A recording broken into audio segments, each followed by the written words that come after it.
This is Real News Media TV, coverage you can trust. Please like, share, subscribe, and hit the notification bell. Select all for daily news updates.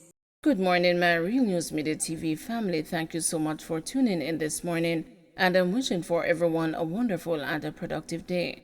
And in the news this morning for August 15, 2023, woman killed in gun attack in St. Catherine.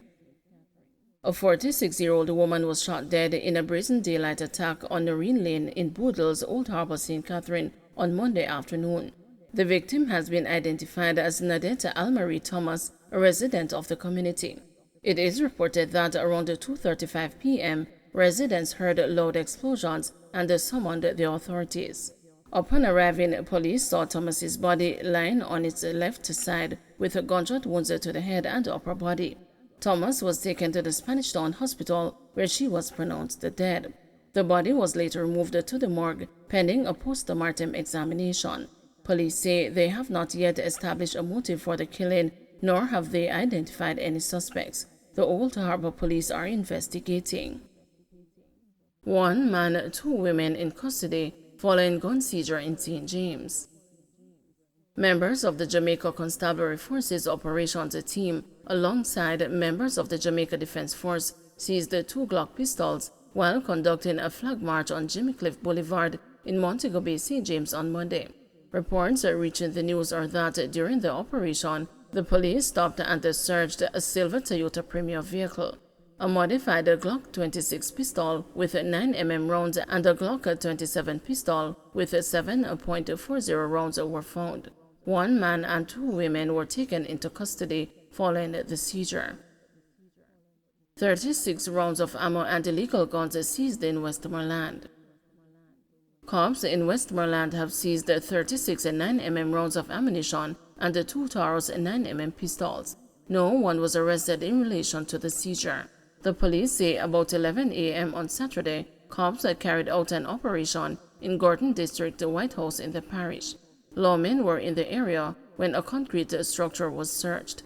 During the search, the firearms with 2 magazines were seen in a shopping bag. The investigation continues. Mourners ditch cars up to carry caskets amid heavy downpour in St. Catherine. A heavy downpour on Sunday forced several groups of mourners en route to Meadowrest Memorial Gardens in St. Catherine to abandon their cars as they sought to comply with local laws as it relates to burial.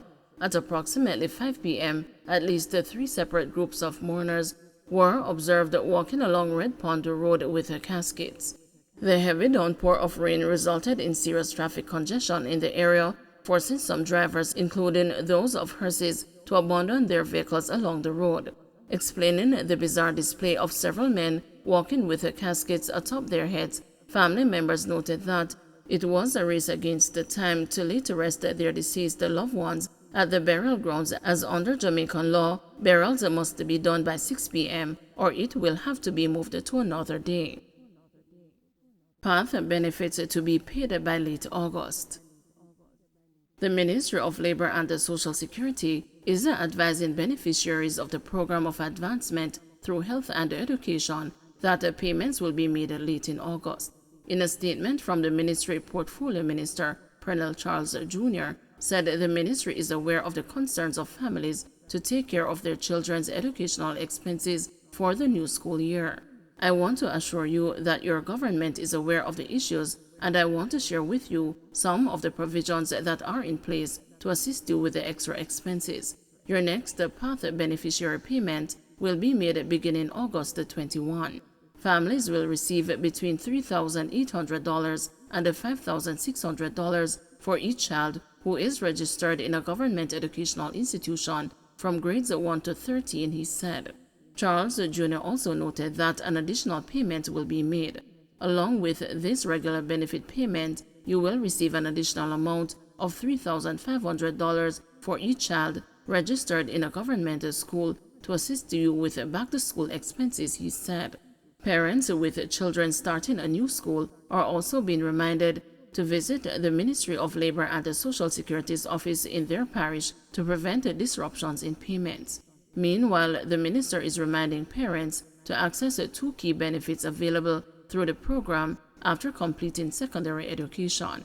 Students who register to resit CSEC or CAPE subjects, sit CAPE subjects, register for skills training or certificates, diplomas or associate degrees can qualify to receive a post-secondary grant of up to $30,000, he informed.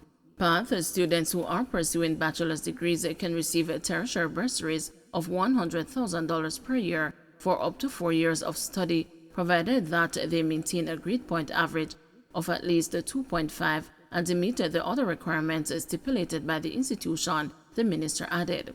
Persons can visit the Ministry of Labor and Social Security's website at mlss.gov.jm for more information on how families can access benefits under PATH. They can also call 876-922-8007 or visit one of the parish offices located island-wide. Man mowed down while walking on North Coast Highway.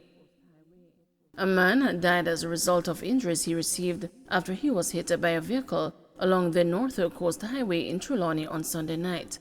The deceased has been identified as a Kirk donor of a Scarlett Hall Trelawney address. Reports from the Falmouth police are that at about 11:50 p.m., Donor walked into the path of a blue Subaru Impreza motorcar which was traveling in an easterly direction along the highway in Scarlett Hall. He sustained multiple injuries and were transported to hospital where he was pronounced dead. The Falmouth police are investigating.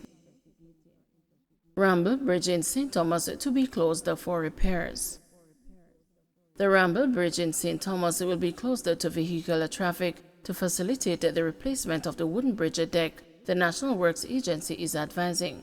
The closure of the section of the roadway, which is most frequently used by persons heading from Ramble to Cedar Valley, will be closed for 6 weeks from Wednesday, August 16 to Thursday, September 28. During the period of closure, motorists are being advised to use an alternative route and to obey posted warning signs and the instructions of flagged persons. Shortage of some pediatric drugs raising concerns. Concerns are being raised about a shortage of some pediatric drugs on the market, particularly anti-inflammatory drugs such as Voltaren. Medical doctors have been reporting that for the last few months, they have noticed a shortage of some non-steroid anti-inflammatory drugs. One prominent physician, Dr. Merton Smith, told the news that the shortage could affect the treatment of patients, especially children. Dr. Ernestine Watson, a past student of the Pharmaceutical Society of Jamaica, has confirmed the shortage. Dr. Watson is unable to say when the issue will be resolved. Don't forget to like, share, subscribe, and hit the notification bell. Select all for daily news updates.